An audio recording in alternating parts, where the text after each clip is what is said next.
आज आपने नाम लिया पूरे गुरु तय, उपदेश लेने के बाद सतभाव से सुमरण करने से आपकी कीमत बदल चुकी है। आप संत हो चुके हो, लेकिन समाज आपको उसी नाम से पुकारेगा, उसी जाति से पुकारता रहेगा। यह समाज नहीं देगा इसकी कीमत परमात्मा देगा, और यहाँ से जाने के बाद मिलेगी, क्योंकि वो पारखी वही है हमारा। ये संसार ने आज तक किसी संत को नहीं परखा। वो तो जो ज्यादा ढोंगी होंगे वहां जाकर के टिका करे, और बाकी संतों के साथ खसे रहे। कबीर साहब के साथ क्या हुआ, आपको बहुत लंबी चौड़ी इतिहास सुनाएंगे कबीर साहब का, कि कितना आए थे वो आत्म कल्याण के लिए, उनके साथ हमने क्या सलूक किया, और हम कहाँ जाकर बैठा करते थे, किन व्यक्तियों के पास हम अपना आत्म कल्याण चाहा करते थे, जहां पर कतई नहीं हो सके था। तो इसी प्रकार ये परमात्मा सुनार है, वो इस दात की परख करेगा, समाज नहीं करेगा। कई भक्त कहते हैं कि हम भी ऐसे ही रहते हैं और वही हमारे ऊपर भी असर होता है छोटे मोटे कर्मों का, और दूसरा व्यक्ति ऐसा लगा है जैसे हमारे से ज्यादा धन है, क्योंकि हम धन औलाद इसी को ही ज्यादा अपनी उपलब्धि मानते हैं। वो सुखी भी दिखेगा, ट्रैक्टर और उसके पास बहुत जमीन भी हो सकती है, लड़के भी उसके अच्छे अच्छे पोस्ट पर हो सकते हैं, लेकिन आप भगत कंगाली में भी हो सकते हो, और आपके घर में थोड़ा बहुत कमजोरी भी हो सकती है उससे ज्यादा।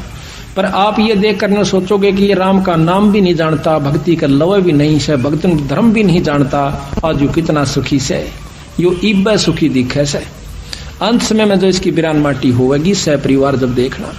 कहते हैं खेत के अंदर, गेहूं के अंदर एक कुबाड़ जाम जाता है, जिसको हरियाणा में तो बरठा भी कहे, बलूरी भी कहते हैं, जो कि गेहूं जैसा पौधा हो से उससे भी ज्यादा स्वस्थ पौधा होता है, और उसमें इतना ऊंचा होता है, कम से कम 1 बिलहात के करीब, यानी 8-9 इंच गेहूं से ऊपर रहता है, और बहुत सुंदर रंग हो से, देखने वाला आम व्यक्ति उसकी पहचान नहीं कर सकता।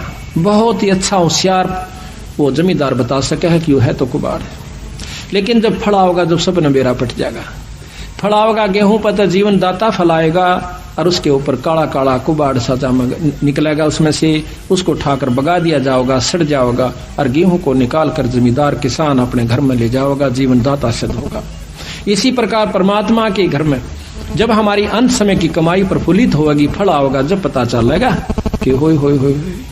कहते महाराज जो राम नाम नहीं लेते, यहाँ पर जाना सबने है, सूखना सबने है, दोनों पौधे आए थे, पर एक तो प्रिय हुआ किसान को, एक अप्रिय हुआ। कबीर आए हैं सो जाएंगे राजा रंग फकीर, एक तो सिंहासन चढ़ कर जा, एक जुड़ा जा जंजीर। एक तो राम नाम का लेने वाला परमात्मा आके दर्शन देगा, आपको विमान पर बिठा कर ले जाएगा, ये सत्कर मानना।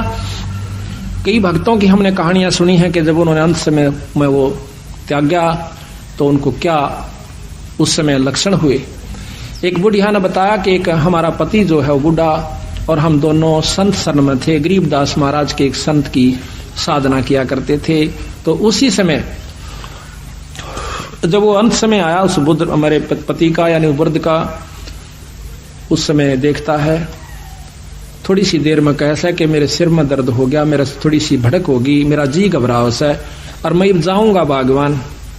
वह बोली मैं बैठी बैठी कोई काम कर रही थी, बिल्कुल साथ में ही वो लेटा हुआ था। वह कहने लगी ईब जागा कि जागा कि महाराज जी आगे, मैंने लेन खातर मैं तो जाऊंगा। उन्हें सोची वही बुखार देखा, थोड़ा थोड़ा बुखार सा, मैंने सोची कि वैसे बुखार में बिरडावस है। लड़के को कहा कि जाके आप डॉक्टर ने लाओ बुला के। वो बोला कोई आवश्यकता नहीं डॉक्टर की, पर कौन मानने था, चले गए।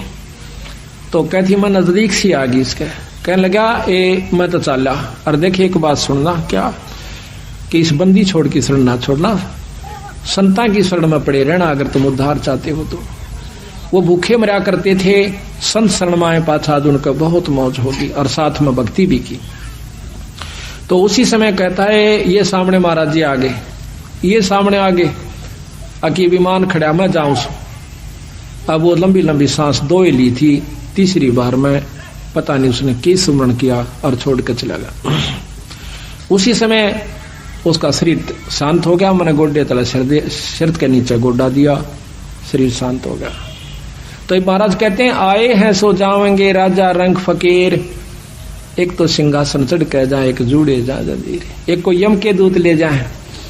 अंत समय भयभीत हो जाता है, जबान बंद हो जाती है, टट्टी और पेशाब निकल जाता है, और इतना पांव पीटे से कई कई दिन तक खच खच कर सांस ले जा से। हमने एक व्यक्ति देखा है गांव में, करा कर 1 महीने में जाकर जान छोड़ दी उसने। गौ का पुछड़ तक पकड़वा दिया, नो क्या करें, गौ का पुछड़ पकड़ा दे, अपने अपराध अक्षमा हो जाएंगे। नो गुरु के पुछड़ पकड़े का मतलब अपराध खत्म होते हो, तो फिर मर्दियाण को पकड़ ले लेने फिर हम फिर। ये तो कर्म शुभ करने से, अच्छे नाम पूर्ण संत की शरण माए से ये कर्म दंड खत्म हो सकता, अन्यथा नहीं हो सकता।